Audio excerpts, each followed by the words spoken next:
l'étiquette. L'étiquette peut être vue ou définie comme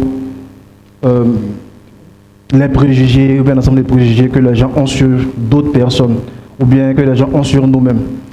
Mais en vrai, l'étiquette peut aussi représenter le rôle que le monde attend ou bien que notre monde attend que nous devons porter. Et vous allez voir que cette étiquette que nous devons porter et que notre monde attend de nous est comme un puzzle qui est constitué de plusieurs pièces.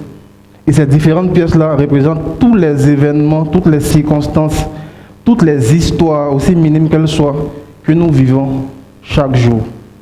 Et c'est l'ensemble de ces histoires qui constitueront finalement la grande étiquette que nous allons porter. Ce soir, je vais vous partager une partie de mon histoire qui va vous faire comprendre à vous aussi que l'histoire que vous vivez en ce moment constitue une pièce du puzzle qui est la grande étiquette que vous devez porter dans votre vie et pour lequel l'univers entier a milité pour que vous soyez là.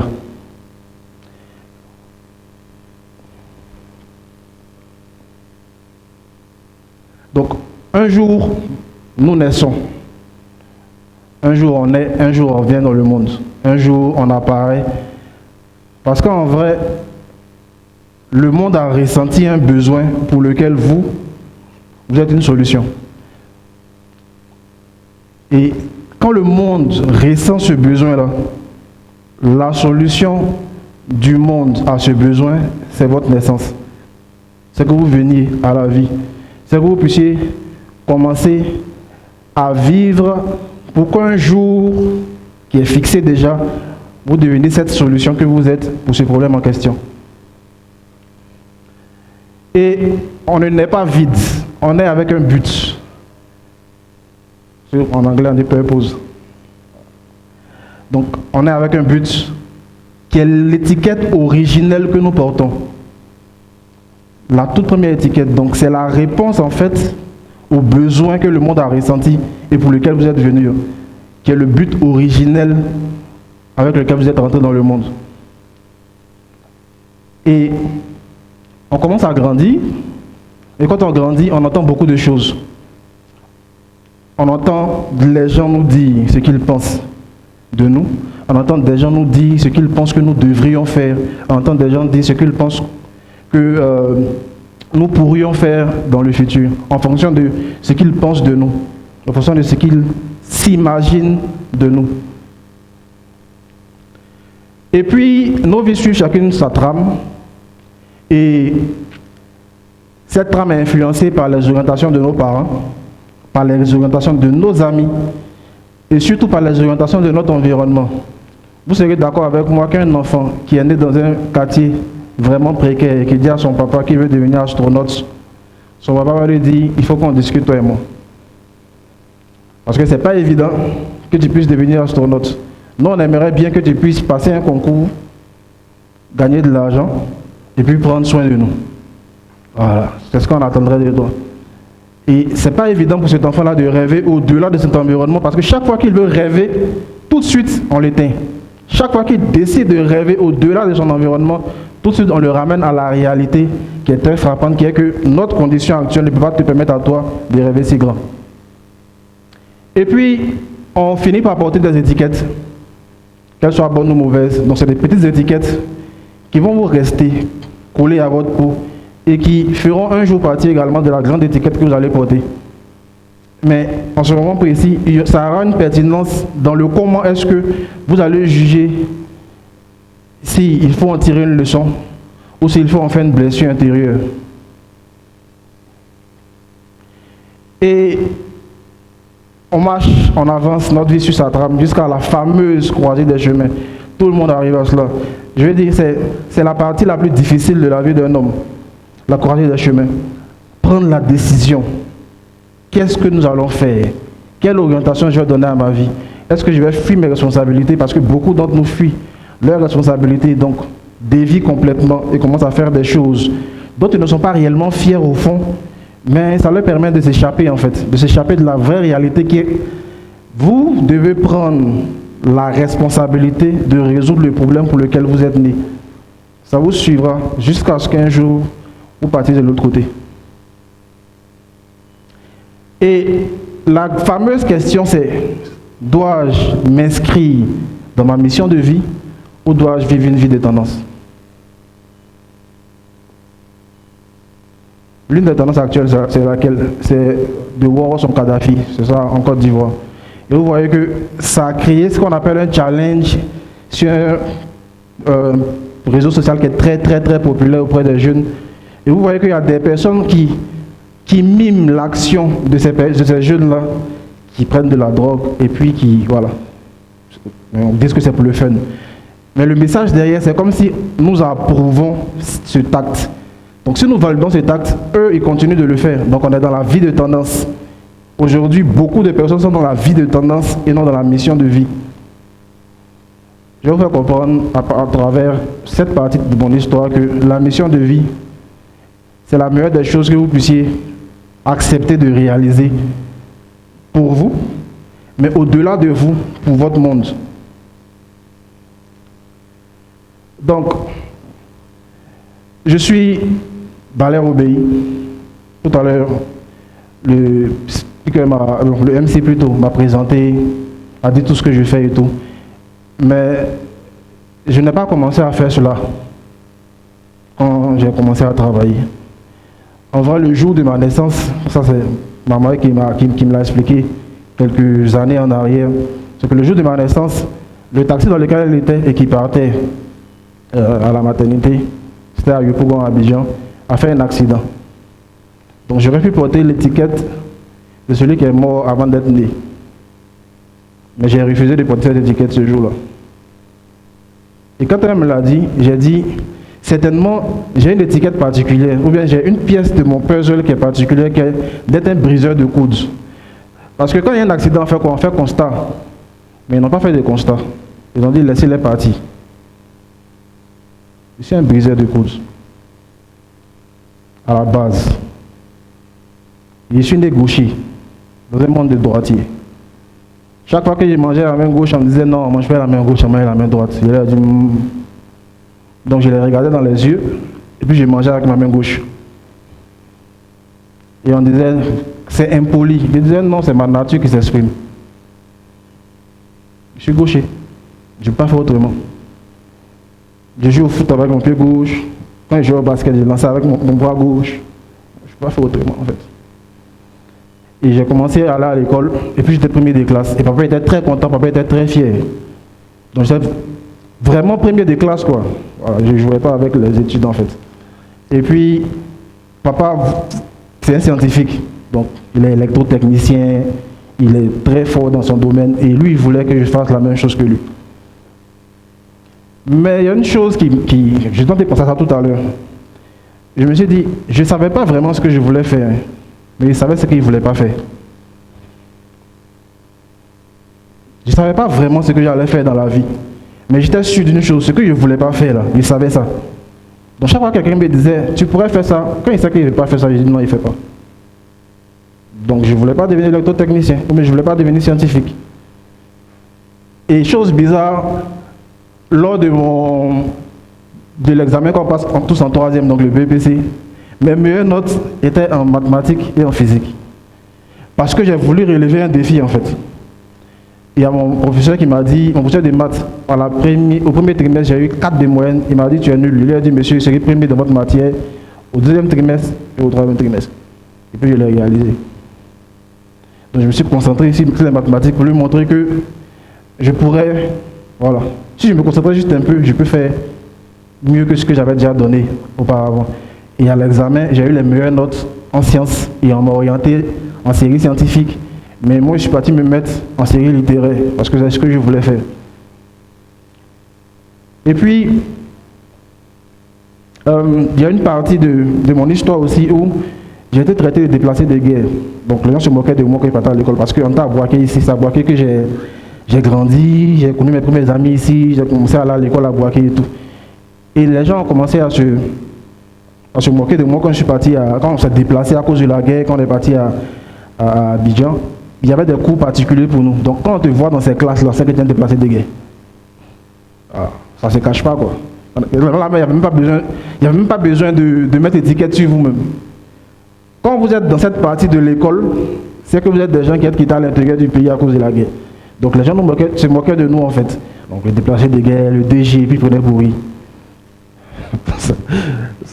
Aujourd'hui ça fait rire en fait, mais dans le passé, je me rappelle que par le passé, ça me faisait très mal que je ne partais pas à l'école. Je commençais à faire l'école missionnaire. Je partais avec les gens, mais arrivé devant l'entrée de l'école, moi je partais m'asseoir quelque part. Je reste là-bas, quand il est l'heure de rentrer à la maison, je me mets dans la foule, en bas à la maison. Et puis, j'ai eu le BTS, et je ne savais toujours pas quoi faire. J'étais à Abidjan, et on m'a appelé, on m'a dit qu'il y a une grande entreprise dans la transformation agroalimentaire à Boaké ici qui recrute un assistant de production. J'ai dit, moi je n'ai pas fait production, donc je ne connais pas. Ils m'ont demandé, est-ce que tu maîtrises Excel? C'est important de se former, les gars. Formez-vous. Hein. C'est très important. Est-ce que tu maîtrises Excel? J'ai dit oui, je maîtrise Excel. D'accord. Je suis parti, ils m'ont fait passer un test Excel parce que le gars voulait des rapports. Excel, diagramme, tout ce qu'il faut. Et puis j'ai fait, je leur ai montré. Et d'accord, on te prend. Je n'ai pas fait de production. Deuxième événement qui prouve que je suis un briseur de code. Je n'ai pas fait la filière à l'école, mais j'ai commencé à travailler dans la production. Et puis je me suis dit, bon, je ne vais pas rester assis au bureau comme ça aussi. Il faut que je comprenne comment le process se passe. Il faut que je pose des questions aux gens. Il faut que je marche dans l'usine pour demander. Et puis j'ai commencé à faire ça. J'ai commencé à marcher dans l'usine, commencer à poser des questions, comprendre comment ça fonctionne. Essayer de savoir, on quitte où pour aller où? Qu'est-ce qu'on fait concrètement dans cette entreprise? Et je l'ai compris.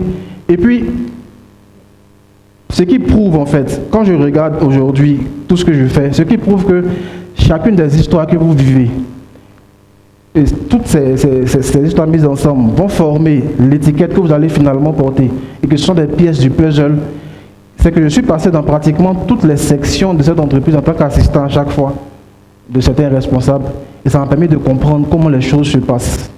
Ça m'a permis de comprendre comment on fait un process d'une entreprise et c'est ce que je fais aujourd'hui avec les entreprises que j'accompagne.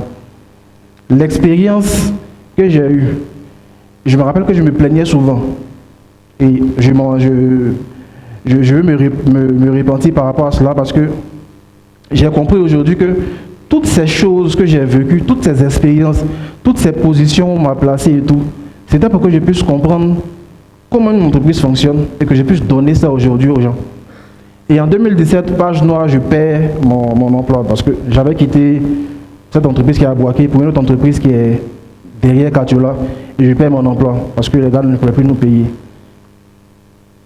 Cette entreprise qu'on a essayé de monter avec un ami pour aider le fondateur et tout, on perd notre emploi, on nous donne nos droits, je ne sais pas quoi faire avec l'argent, l'argent fini. Et je suis là.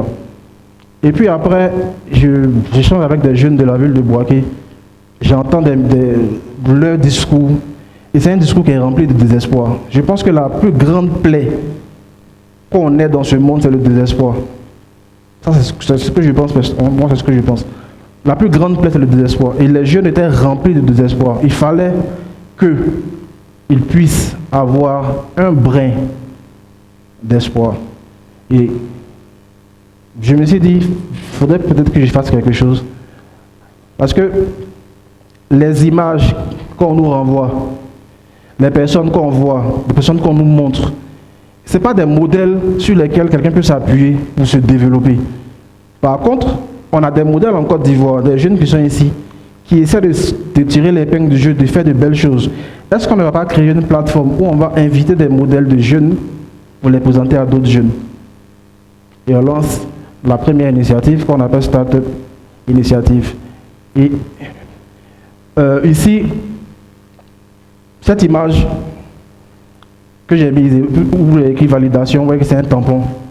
C'est que la décision que vous allez prendre, l'étiquette que vous allez décider de porter là, n'attendez pas que ce soit vos amis qui valident cette étiquette. Moi, j'ai une croyance, c'est que je crois en quelqu'un qui est supérieur à nous tous et qui répond aux besoins de notre monde en envoyant des hommes. Donc, cette personne qui est supérieure à nous tous et qui répond aux besoins en envoyant des hommes là, c'est lui qui doit valider le choix que tu dois porter. C'est lui qui doit valider la mission de vie que tu dois réaliser. Et peut-être que si vous n'avez pas encore trouvé votre mission de vie, c'est parce que vous posez très mal une question. la question de ce que je vais faire. Vous vous demandez peut-être qu'est-ce que je vais faire pour gagner. Vous ne vous demandez pas qu'est-ce que je vais faire pour les autres. Qu'est-ce que je peux faire pour les autres. Chaque fois que vous allez vous demander ce que vous pouvez faire pour les autres, vous allez vous rapprocher un peu plus du chemin qui va vous mener vers votre mission de vie. Parce que c'est ce que vous pouvez faire pour les autres qui va devenir une raison pour les autres de vous donner leur argent pour ce que vous proposez comme solution, par exemple, ou bien de vous suivre et de devenir votre communauté. Et dès que j'ai validé cela dans mon esprit et avec celui qui m'a envoyé, j'ai décidé de devenir un signe d'espoir et de faire briller ma lumière, de la faire briller et de la mettre au service des jeunes de ma communauté. Cette image, je l'ai réalisée à partir d'une intelligence artificielle. Voilà. Je l'ai réalisée à partir d'une intelligence artificielle qui est là, qui existe. Je me suis mis à jour. Je pense que c'est ce que chacun de nous devrait faire pour briller un peu plus et donner aux autres le meilleur. Et l'image, quand j'ai fait rentrer le prompt et puis j'ai vu l'image, tout de suite j'ai su que c'était cette image que je voulais. Parce que ce que j'ai décidé, c'est de porter ma lumière, d'éclairer les chemins des jeunes de ma communauté, donc de mon monde, et puis de leur dire, ensemble, on peut aller plus loin. On peut faire de belles choses pour la ville de Bouaké. Parce qu'il n'y a aucun environnement qui ne décide de lui-même de se développer. Mais il y a des hommes développés dans ces environnements qui décident de développer cet environnement-là. Et c'est ce que j'ai décidé de faire. Et l'un des canaux par lesquels donc, on va revenir une seule fois.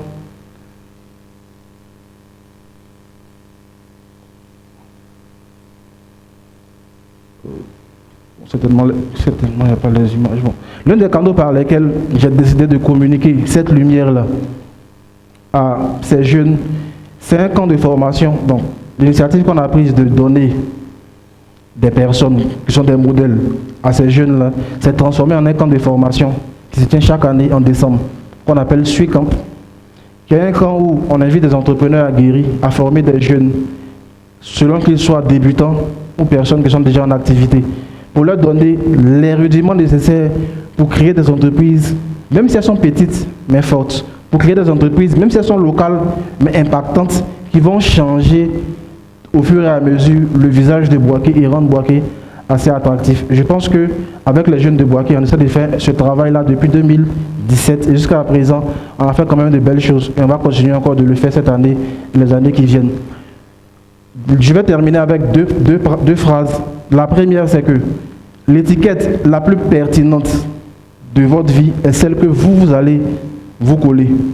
Et comme notre ennemi, c'est nous, donc notre ego, ça sera difficile parfois à cause du syndrome de l'imposteur ou bien des discours des autres, d'accepter qu'on a en nous la solution à des problèmes et qu'on devrait les mettre en avant, devrait les mettre en évidence. Et la deuxième chose, c'est que je crois, ça c'est pour la dernière image, je crois que, généré aussi avec la même IA, je crois que tous les hommes portent une double étiquette. L'étiquette d'activateur de vie ou l'étiquette de destructeur de vie.